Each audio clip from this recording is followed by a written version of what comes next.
Sejak manusia pertama kali menatap bintang di langit malam, muncul rasa kagum yang bercampur takut. Cahaya yang jauh di atas sana dianggap sebagai rumah para dewa, sumber kehidupan atau gerbang menuju dunia lain. Dari situlah lahir mitos, cerita, dan keyakinan yang bertahan ribuan tahun. Namun, ada sebuah gagasan yang lebih berani. Bagaimana jika langit yang mereka sembah bukan sekadar simbol spiritual, melainkan tanda kedatangan pengunjung asing? Inilah titik awal lahirnya teori alien kuno, sebuah keyakinan bahwa peradaban manusia tidak berjalan sendirian, melainkan pernah disentuh oleh makhluk dari luar bumi. Piramida Mesir sering dijadikan bukti utama. Batu-batu raksasa yang disusun dengan presisi, seolah menantang logika teknologi sederhana yang dimiliki bangsa Mesir ribuan tahun lalu. Di mata penganut teori ini, mustahil manusia biasa membangunnya tanpa bantuan kecerdasan lain. Jejak serupa juga muncul di dataran Inggris pada lingkaran batu Stonehenge. Susunan megalit itu tidak hanya artistik, tapi juga mengikuti pola astronomi tertentu. Bagaimana mungkin bangsa yang belum mengenal teleskop mampu membaca pergerakan langit dengan begitu akurat? Di Amerika Tengah, peradaban Maya menorehkan misteri berbeda. Kalender mereka mampu memetakan waktu dengan ketepatan yang mengejutkan. Bagi sebagian orang, ini adalah bukti bahwa pengetahuan yang dimiliki Maya lebih dari sekadar hasil pengamatan bumi, seolah ada pengajar dari langit yang membisikkan ilmu rahasia. Naskah di Peru menghadirkan teka-teki lain. Dari tanah kering yang tandus, terbentang garis-garis raksasa membentuk burung, monyet, hingga laba-laba. Pola itu hanya bisa dilihat sempurna dari udara. Pertanyaannya, untuk siapa pola itu dibuat, jika bukan untuk mata yang melihat dari langit? Naskah kuno juga menyimpan isyarat yang memicu perdebatan. Di India, epos besar Mahabharata dan Ramayana menggambarkan kendaraan terbang bernama Vimana, senjata mematikan yang beradu di langit. Apakah ini sekadar mitos, ataukah catatan samar tentang teknologi yang jauh melampaui zamannya? Bangsa Sumeria di Mesopotamia menulis tentang makhluk agung bernama Anunnaki. Dalam mitologi, mereka dianggap dewa pencipta manusia. Namun dalam tafsir alternatif, Anunnaki bukanlah dewa, melainkan makhluk asing yang turun ke bumi, memberi ilmu, dan membangun fondasi peradaban. Pola yang berulang inilah yang membuat teori alien kuno begitu menggoda. Dewa yang turun dari langit, bangunan raksasa yang menentang logika, pengetahuan astronomi yang melampaui zaman, semuanya digabungkan menjadi narasi bahwa kita tidak pernah sendirian dalam membangun sejarah. Namun, arkeologi konvensional menawarkan penjelasan berbeda. Piramida bisa lahir dari kerja keras ribuan orang, sistem pengungkit sederhana, dan perhitungan cerdas. Stonehenge mungkin hasil pengamatan sabar yang dilakukan berulang-ulang, bukan hadiah dari makhluk bintang. Kalender Maya pun dianggap bukan misteri, melainkan karya masyarakat agraris yang bergantung pada musim. Mereka menatap langit setiap hari, mencatat pergeseran matahari dan bintang, lalu merumuskan sistem waktu yang cermat. Begitu pula garis-garis naskah, yang bisa dijelaskan dengan teknik memperbesar pola kecil menjadi gambar raksasa di tanah lapang. Bagi arkeolog, kisah Vimana atau Anunnaki hanyalah mitos simbolis. Pertempuran di langit adalah cara manusia kuno menggambarkan kekuatan besar, bukan catatan teknologi. Dewa dari langit adalah lambang otoritas, bukan tamu dari bintang lain. Namun pesona teori alien kuno tidak pernah pudar. Ia bukan sekadar soal bukti, tapi juga soal imajinasi. Imajinasi bahwa kita adalah bagian dari kisah kosmik yang lebih besar daripada sekadar bumi. Imajinasi bahwa ada guru dari luar yang suatu hari bisa kembali. Di abad ke-20, gagasan ini dipopulerkan oleh tokoh-tokoh seperti Erich von Däniken. Lewat bukunya Chariots of the Gods, ia menegaskan bahwa sejarah manusia penuh dengan jejak campur tangan asing. Dari situ, teori ini keluar dari lingkaran kecil akademisi alternatif dan menjelma menjadi fenomena global. Media massa kemudian memperluasnya. Dokumenter, film, hingga serial televisi menjadikan alien kuno bagian dari budaya populer. Apa yang dulu hanya desas-desus, kini menjadi bahan tontonan, bahkan memengaruhi cara orang memahami sejarah. Teori ini juga menyentuh sisi psikologis manusia.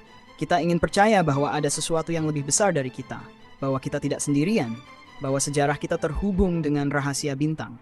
Bagi sebagian orang, keyakinan ini adalah bentuk perlawanan terhadap narasi arkeologi resmi. Seolah ada kebenaran yang ditutup-tutupi, ada misteri yang sengaja disembunyikan. Dan setiap peninggalan kuno menjadi pintu menuju interpretasi baru yang penuh sensasi. Namun bagi yang lain, teori ini hanyalah cermin dari kehausan manusia terhadap makna. Kita membangun cerita tentang alien kuno bukan karena ada bukti yang meyakinkan, melainkan karena kita ingin merasa bagian dari kosmos yang lebih luas. Jejak kuno alien mungkin tidak bisa dipastikan benar atau salah, tetapi ia terus hidup. Karena di setiap reruntuhan batu dan naskah tua, manusia selalu membaca bukan hanya sejarahnya, tapi juga mimpinya.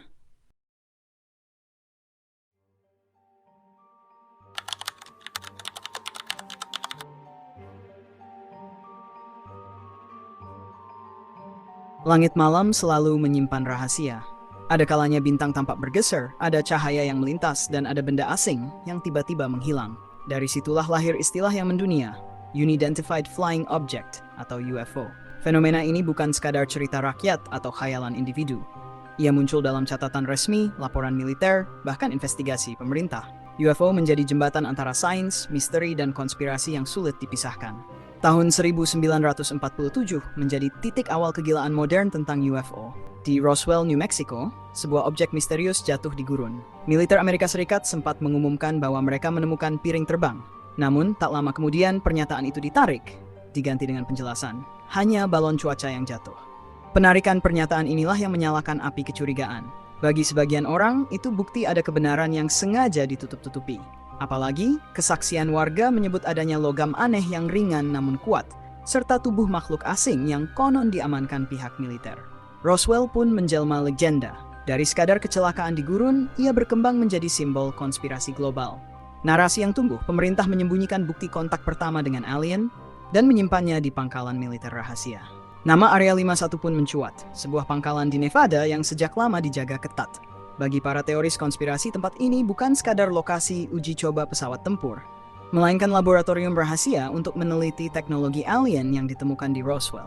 Fenomena UFO tidak berhenti di satu insiden. Sepanjang dekade 1950-an hingga 1970-an, ribuan laporan penampakan muncul di seluruh dunia. Cahaya aneh yang bergerak zigzag, piring terbang melayang, hingga benda bercahaya yang melesat lebih cepat dari pesawat tempur. Laporan itu sering datang dari orang-orang yang kredibel.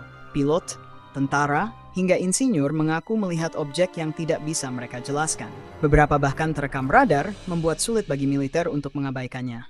Ketika Perang Dingin memuncak, UFO mendapat dimensi baru. Sebagian orang menduga itu adalah eksperimen rahasia Uni Soviet atau Amerika. Namun bagi publik, keyakinan bahwa UFO adalah tanda kehadiran alien semakin kuat, terutama karena pemerintah tetap bungkam. Hollywood turut memperbesar imajinasi ini. Film-film seperti The Day the Earth Stood Still atau Close Encounters of the Third Kind membentuk gambaran visual tentang UFO dan alien. Imajinasi itu melekat di benak masyarakat hingga sulit dipisahkan dari kenyataan. Namun tidak semua orang percaya. Komunitas ilmiah menekankan bahwa kebanyakan laporan UFO bisa dijelaskan dengan fenomena alam, ilusi optik, atau eksperimen teknologi manusia. Tapi tetap ada sebagian kecil kasus yang bertahan, laporan yang tidak pernah menemukan penjelasan. Memasuki abad ke-21, misteri ini justru semakin dalam. Pada tahun 2020, Pentagon merilis 3 video resmi militer yang memperlihatkan benda terbang aneh, direkam oleh pilot Angkatan Laut. Objek itu melaju dengan kecepatan luar biasa, melakukan manuver yang melawan hukum fisika. Untuk pertama kalinya, pemerintah Amerika secara terbuka mengakui adanya fenomena udara tak teridentifikasi. Meski tidak menyebut alien, pengakuan ini menandai perubahan besar. UFO tidak lagi dianggap sekadar teori konspirasi. Publik pun kembali terbelah. Ada yang yakin bahwa video itu membuktikan kita diawasi makhluk cerdas dari luar bumi. Ada pula yang menganggapnya sekadar teknologi rahasia militer yang belum diketahui umum. Sementara itu, lembaga resmi seperti UAP Task Force didirikan untuk meneliti fenomena ini secara sistematis. Dengan begitu, UFO naik derajat, dari gosip dan rumor menjadi objek penelitian yang sah. Namun jarak antara data dan kesimpulan tetap jauh. Rekaman video, kesaksian pilot, atau pantulan radar tidak serta-merta membuktikan keberadaan alien.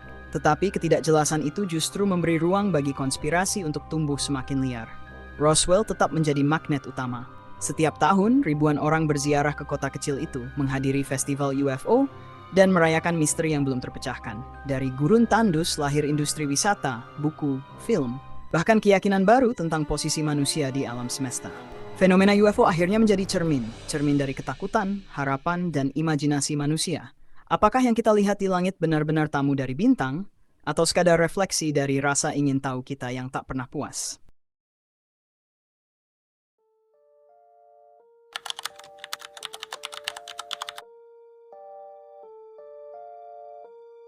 Sejak insiden Roswell, bayangan konspirasi selalu menempel pada pemerintah.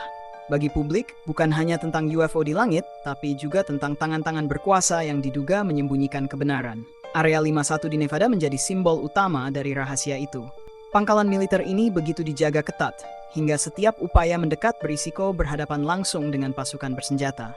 Dari balik pagar kawat dan gurun luas, imajinasi tumbuh bahwa di sana tersimpan puing-puing pesawat alien, bahkan tubuh makhluk luar angkasa. Pemerintah Amerika Serikat selalu membantah. Mereka menyebut Area 51 sebagai pusat uji coba pesawat tempur, dari U-2 hingga F-117 Nighthawk. Namun justru karena keterbatasan informasi, masyarakat semakin curiga. Bagi banyak orang, penyangkalan adalah bukti. Di balik itu, dokumen resmi juga menambah bahan bakar.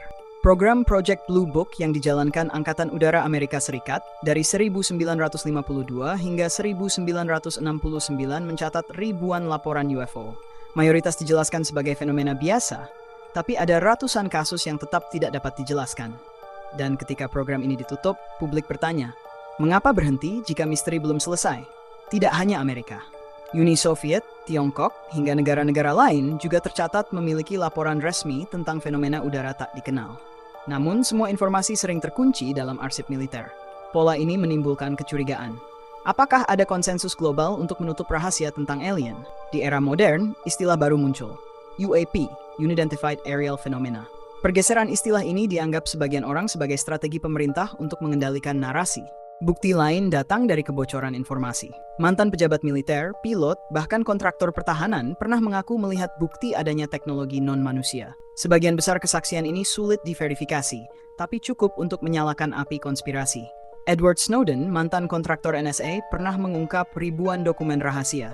Namun di antara banyak bocoran tentang penyadapan global, tak ditemukan bukti eksplisit soal alien. Meski begitu, kecurigaan tetap hidup. Jikapun ada, bukankah itu rahasia yang paling dijaga ketat? Konspirasi tentang pemerintah dan alien juga menyentuh sisi politik. Ada keyakinan bahwa teknologi asing disembunyikan untuk dimanfaatkan sebagai senjata atau energi canggih yang belum dilepas ke publik. Sebagian percaya, kemajuan pesat teknologi militer pasca Perang Dunia II adalah hasil rekayasa balik dari benda asing. Narasi ini berkembang menjadi gagasan lebih besar, bahwa ada pemerintahan bayangan, kelompok rahasia di balik layar yang mengendalikan informasi. Mereka disebut Majestic 12, sekelompok pejabat tinggi yang konon dibentuk tahun 1947 untuk mengelola rahasia alien. Meski dokumen yang menyebutkan mereka dianggap palsu oleh FBI, mitos itu terus hidup. Fenomena ini juga menyinggung dilema klasik pemerintah, antara transparansi dan stabilitas. Jika benar ada bukti keberadaan makhluk asing, mengapa tidak dibuka ke publik? Jawaban yang sering diajukan, kebenaran itu bisa mengganggu agama, politik, dan ekonomi global. Dunia mungkin belum siap. Namun bagi sebagian orang, alasan itu hanyalah dalih. Mereka melihat ketertutupan sebagai bentuk pengkhianatan terhadap publik. Jika ada pengetahuan tentang makhluk luar bumi, bukankah itu milik seluruh umat manusia, bukan segelintir elit berkuasa? Konspirasi ini tumbuh subur karena pemerintah sendiri sering ambigu. Di satu sisi menolak, di sisi lain merilis video resmi yang mengakui adanya objek tak dikenal. Ambiguitas inilah yang membuat ruang abu-abu semakin luas. Fenomena kebocoran dokumen juga semakin sulit dibendung. Internet mempercepat penyebaran informasi, benar atau salah.